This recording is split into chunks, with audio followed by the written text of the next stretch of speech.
बालू बेटी कहीं तो हमारा के बेवकूफ का नहीं खूब बनावत ना। भला पत्थर पर धूप कैसे जाम सकेला? इंसान आकाश में दिया कैसे बार सकेला?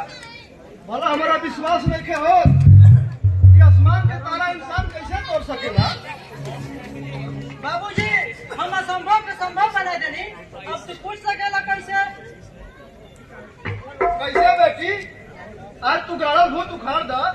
बाबूजी गांव के प्रयास केंद्र में पढ़ा बनी। जब कुछ पढ़े लिखे के ज्ञान भई तो सरकारी स्कूल में नाम लिखा लेनी।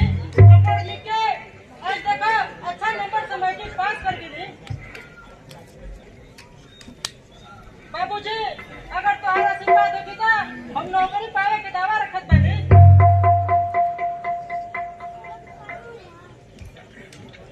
कहीं सके हर क्षेत्र में महिला के आधा अधिकार सुरक्षित बना। वाह बेटी वाह, सचमुच में तू अपना नाम के काबिल बालू। तोहरा में तोहरा माई के सब कुछ लक्षण बा। कितने गुणवान हो रहा हमार धर्म पत्नी। भगवान तो सारा मनोकामना पूरा करा।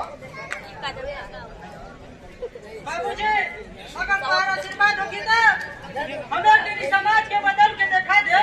अगर